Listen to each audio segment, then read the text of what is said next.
پاکستان تحریک انصاف نے مجلس وحدت المسلمین کی ملک گیر سوگ اور احتجاج کی کال کی مکمل حمایت کا اعلان کر دیا ہے۔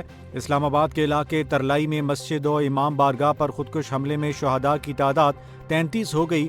پمز ہسپتال میں دھماکے کے بعد 149 افراد لائے گئے، جن میں 121 زخمی اور 28 لاشیں شامل تھیں۔ زخمیوں میں سے 64 افراد علاج کے دوران ہسپتال میں موجود ہیں، جن میں 20 کی حالت تشویشناک اور 9 آئی سی یو میں زیر علاج ہیں۔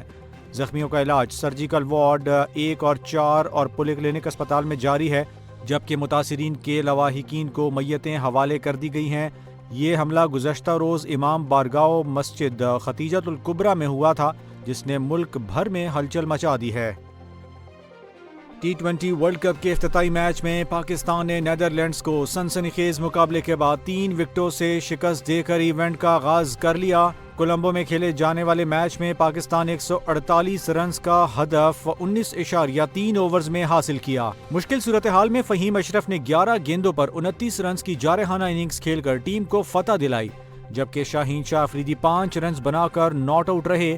نیدرلینڈز کی ٹیم 19.5 اوورز میں 147 رنز بنا کر آل آؤٹ ہوئی، جس میں آریان دت اور پال وین میکران نے 2 وکٹیں حاصل کیں۔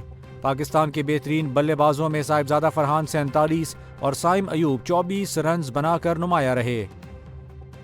اسلام آباد میں خودکش دھماکے کی تحقیقات کے دوران انٹیلیجنس اور قانون نافذ کرنے والے اداروں نے پشاور اور نوشہرہ میں چھاپے مار کر خودکش حملہ آور کے 4 سہولت کار گرفتار کر لیے۔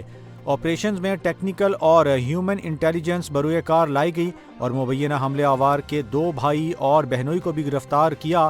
ذرائع کا کہنا ہے کہ خودکش حملے کا داعش افغانی ماسٹر مائنڈ بھی گرفتار کر لیا گیا ہے۔ انسداد دہشت گردی عدالت نے عمران خان کی ذاتی معالجین سے علاج معالجہ کی درخواست مسترد کر دی ہے۔ راولپنڈی میں درخواست پر سماعت کے بعد جج سید امجد علی شاہ نے محفوظ فیصلہ سنایا۔ عدالت میں موقف اختیار کیا گیا تھا کہ عمران خان کا طبی معائنہ ان کی ذاتی ڈاکٹر سے کروایا جائے، جو ان کا آئینی و قانونی حق ہے۔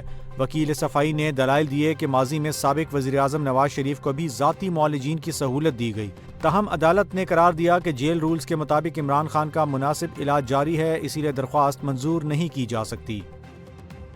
خیبر پختونخوا حکومت نے پولیس ایکٹ سے متعلق پشاور ہائی کورٹ کے فیصلے کے خلاف سپریم کورٹ سے رجوع کرنے کا فیصلہ کر لیا ہے۔ صوبائی وزیر قانون آفتاب عالم نے کہا کہ پولیس ایکٹ کو کالعدم قرار دینا آئین کے دیباچے اور منتخب نمائندوں کے آئینی اختیارات کے منافی ہے۔ حکومت کے مطابق یہ فیصلہ عدالتی اختیارات سے تجاوز اور جمہوری نظام پر حملہ ہے۔ واضح رہے کہ پشاور ہائی کورٹ نے کے پی پولیس ترمیمی ایکٹ 2024 کو غیر آئینی قرار دیتے ہوئے منسوخ کر دیا تھا۔ عدالت نے کہا کہ ترامیم سے پولیس کی پیشہ ورانہ خود مختاری ختم اور اسے سیاسی اثر رسوخ کے تابع بنانے کی کوشش کی گئی ہے، جو آئین کے خلاف ہے۔